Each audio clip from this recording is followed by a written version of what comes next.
Salut mesdames. Ouais, aujourd'hui je commence par vous, la galanterie.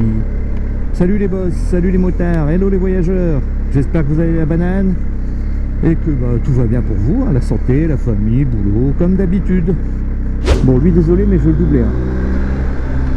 Un petit aparté de 10 secondes pour vous remercier une nouvelle fois pour tout le soutien et la gentillesse que vous m'apportez dans le projet de la chaîne et qui reste, je vous rappelle, qu'un hobby, mais un super hobby qui ne fonctionne uniquement que grâce à vous. Et pour ça, je vous en remercie beaucoup, vous êtes géniaux. J'en parlerai de toute façon dans le prochain live qui aura lieu très bientôt les potos. J'ai besoin de vous avoir un peu en live, c'est la dernière, date un petit peu. Bref, merci à vous pour tout.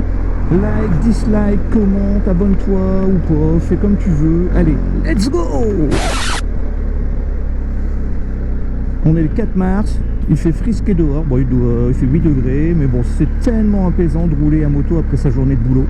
Donc je profite de rentrer du taf pour, je voulais vous parler avec vous de l'idée qui est revenue sur le carreau récemment, de mettre en place le contrôle technique pour nos chers bécanes, enfin pour tous les 2-3 roues motorisés, enfin pour tout, vous m'avez compris. Le maître mot étant a priori la sécurité des utilisateurs, des bien gros mots. C'est la semaine dernière, le 25 février, que la commission de transport du Parlement européen, rien que ça, a demandé d'inclure les motos de plus de 125 cm3, ouais c'est ça, à l'obligation d'un contrôle technique. Les cylindrés inférieurs, je crois, devront encore faire l'objet d'une réévaluation. Je ne sais plus à propos de quoi. Quand même bien beau ce coucher de soleil, les boss. Pour préparer un peu ce débat, je vais quand même un peu bosser quand même. Donc pour préparer ce débat, j'aimerais que ça en soit un par le biais des commentaires d'ailleurs. J'ai discuté du sujet avec pas mal de motards très récemment. Et finalement, j'ai ma propre conclusion qui dit que 75% sont contre et 25% sont pour. Quels arguments ils ont mis en avant pour expliquer leur choix? On va en discuter vite fait là, juste après. Donc reste jusqu'à la fin, on va faire une vidéo assez courte, je donnerai mon avis aussi. Je reviendrai aussi sur vos remarques et avis dans le même prochain live que je vous ai parlé tout à l'heure. Donc restez à l'affût les amis. Restez à l'affût. Bon, personne, au bus je double. Let's go. Bon allez, je vais commencer en faisant une brève présentation du contrôle technique. Tout le monde sait ce que c'est, de quoi il s'agit. Je ne vais pas m'éterniser là-dessus.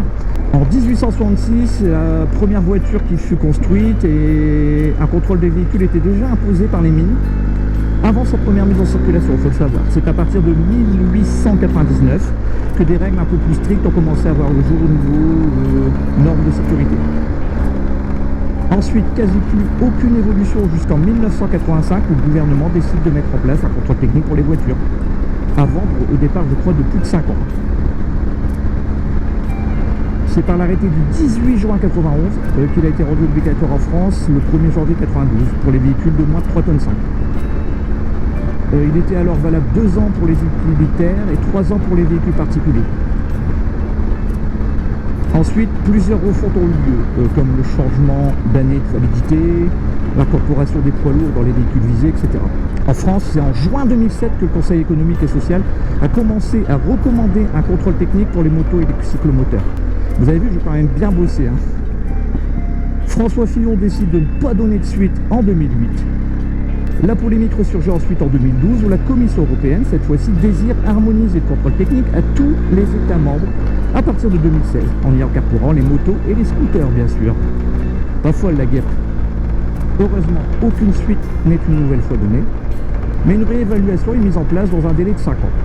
Ce qui nous amène en 2013, où une nouvelle réévaluation est faite et un accord est trouvé pour repousser le contrôle technique moto, cette fois-ci à 2022 ou plus tôt. En 2015 et 2017, il y a eu des nouvelles tentatives, mais qui restèrent sur le carreau.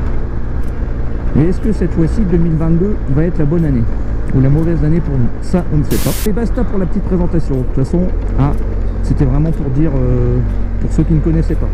Bon les potos, en vrai, je vais tout vous dire. Je vais m'arrêter 30 secondes, là, 1 minute, pour relire mes notes, parce que je ne me souviens plus trop où j'en suis, là, de ce qu'il me reste à vous dire. A few moments later.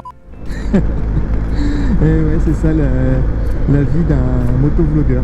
Des fois on prépare et puis on se souvient pas de toute la trame qu'on avait préparée. Bon, ça y est, je suis au taquet, là, ça y est, les potos. Je me souviens de tout, ça y est, je fais plus d'arrêt, c'est bon, je sais ce que j'ai à vous dire. Allez, let's go. Alors, je vais planter le décor avec une première stat qui, vous allez voir, est parlante de vérité. Il faut savoir qu'à ce jour, il y a 10 fois plus de motos en circulation qu'au début des années 90. D'accord? 10 fois plus aujourd'hui que dans les années 90. Et cependant, il y a moins d'accidents de roues qu'à l'époque, même si le pourcentage de baisse des accidents de roues reste moins significatif que les autres catégories de véhicules. Et c'est d'ailleurs uniquement ce point qui a servi de base au Parlement européen. Bref, comment t'expliques ça, toi? Est-ce que les gens ont fait une prise de conscience qu'un accident de roue, ça pardonnait pas en général? Est-ce que les motos sont plus sécuritaires? Est-ce que les équipements motards sont de meilleure qualité? Est-ce que les routes sont moins dangereuses qu'à l'époque? Bref, rien que cet argument suffirait à démonter l'idée de l'utilité du contrôle technique. Voilà, vidéo terminée, merci, bye.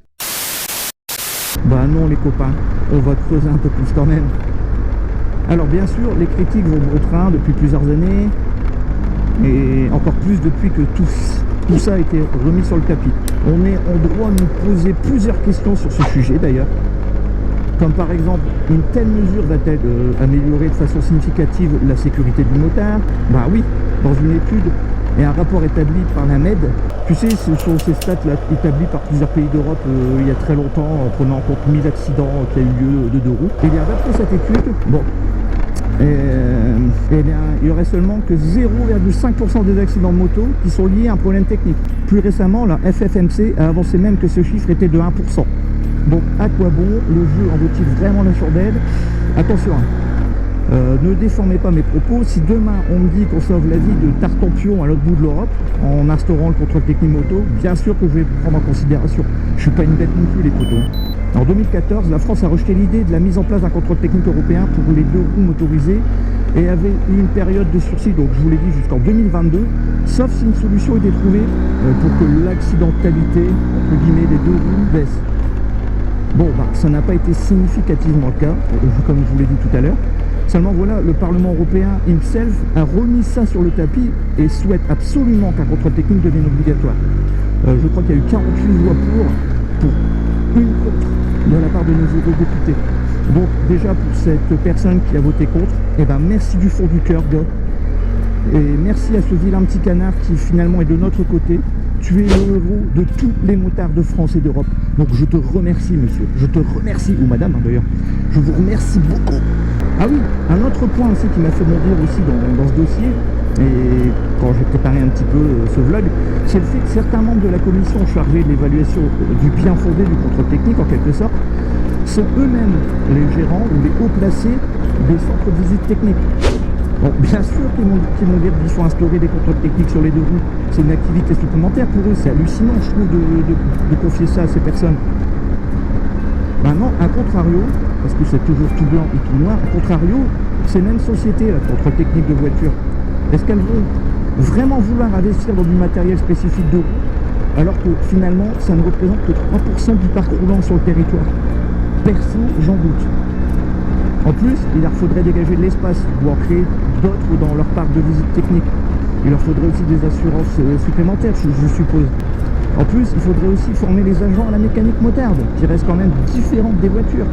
Tout ça, ça a un coût et ça me paraît personnellement bien compliqué quand même.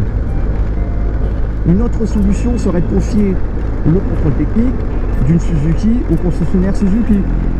Celui de Ducat chez Ducat, etc. Enfin, vous avez compris l'idée. Mais est-ce que c'est vraiment légal tout ça? Pas certain, à voir. De ce que j'en ai lu, la Hollande, l'Irlande, la Finlande se sont exprimés défavorablement pour le contrôle technique des deux roues. Au début des années 2000, il y a 7 pays qui ont imposé un contrôle aux motos. C'est le Royaume-Uni, l'Italie, l'Allemagne par exemple. Tu sais, l'Allemagne, là, avec le label TÜV qu'ils ont sur leur plaque d'immatriculation qui est valable 2 ans, c'est ça, c'est leur contrôle technique. Le Danemark, la Belgique, la France, Chypre, je crois, Portugal, et je crois que le dernier c'est Malte, si je ne me trompe pas. Ils n'ont pour le moment rien déclaré du tout, mais à un moment donné, ils vont devoir statuer. Alors maintenant, s'il était malgré tout ça instauré, quels seraient les points de contrôle principaux, à mon avis? Probablement sensiblement les mêmes que pour les autres, enfin pour les voitures. Le freinage, la direction, la visibilité, la pollution, le niveau sonore, l'équipement, la liaison au sol, les éclairages, la carrosserie, les organes mécaniques, enfin... Qu'est-ce que vous voulez qu'il y ait d'autre de toute façon? À quel tarif sera-t-il affiché si un jour il y a lieu? Je ne sais pas. Comment ça va être mis en place? Je ne sais pas. De toute façon, tout ça reste à définir. L'amende pour défaut de contrôle technique, elle resterait, je pense, à 135 balles. Ça serait... ça, y a pas photo. Pour résumer tout ça, moi, je terminerai là-dessus. Je dirais que depuis bien des années, il y a une grande partie des motards qui s'interrogent sur l'intérêt d'un contrôle technique moto, qui, finalement, factuellement, n'augmenterait pas leur propre sécurité. Au tout départ, le contrôle technique avait aussi été mis en place pour rajeunir indirectement le parc automobile en place. Bon, on ne peut pas vraiment comparer, attention sans faire une généralité, mais c'est juste pour l'exemple. D'un côté, par exemple, on a un bandit 697, qui a, je sais pas, les 32 000 km, qui a dormi toute sa vie à l'abri, qui a été bichonné, qui est dans un état irréprochable. Et de l'autre côté, on a une vieille Clio diesel, je sais pas moi, de 24 ans, dont le compteur est bloqué sur 437 000 km et qui s'est pris un quart de siècle de pluie, de neige, etc. Je plaisante en prenant les extrêmes, bien sûr, mais je pense sincèrement qu'il n'y a rien de comparable la plupart du temps. Ce n'est pas moi qui le dis. Des études ont dénoncé que les motos étaient bien mieux entretenues et qu'elles ne présentaient que très peu de défauts techniques finalement. Les principaux défauts étant les pneus, l'éclairage. Et qu'il était de toute façon pris en charge par le pilote, s'agissant de sa propre sécurité. D'un côté, on a une institution qui est composée d'une poignée de députés européens qui disent vouloir réduire le nombre d'accidents de la route, prétextant aussi que les motards sont des usagers vulnérables de la route et blablabla, mais qui à aucun moment mettent en avant le fait que ça en mettrait plein les poches au lobby. Et de l'autre, on a des millions d'utilisateurs de 2 ou 3 roues qui pensent, pour la quasi-majorité, sur l'autoroute non plus, il n'y a pas grand monde. C'est encore une fois inutile. Une moto est généralement mieux entretenue et plus consciencieusement qu'une voiture. Que, in fine, c'est une nouvelle fois une histoire de porte-monnaie, quoi. Rack, et ferme-la, quoi. Rack. Voilà, c'est ça, en fait, quelque part. Alors, et toi, à ton avis? Contrôle technique tous les 2 ans et lors d'une revente pour nos motos ou pas? Alors moi j'aurais peut-être une solution, c'est ma solution, c'est pas la solution, mais est-ce que par exemple un simple contrôle, même quitte à le facturer 10 balles de plus, je m'en fous, valable 1 an par exemple, et effectué lors de l'entretien de la moto, ne serait pas suffisant? Ouais, tu vas me dire, ouais mais moi je fais tout moi-même, sans ma meule, tu fais chier boss. Ouais mais j'essaye de trouver des solutions les gars, m'en foutez pas quoi. Voilà les boss, j'espère que vous réagirez de tout ça en commentaire. C'est le temps pour moi de vous laisser. Dites-moi si ce mini-format vous plaît. Je vous dis à très vite pour la suite. Encore ciao, merci les potos. Prenez soin de vous, ride safe et profitez les boss. Profitez de la vie, vraiment. Lâchez le pouce bleu si vous avez apprécié la vidéo.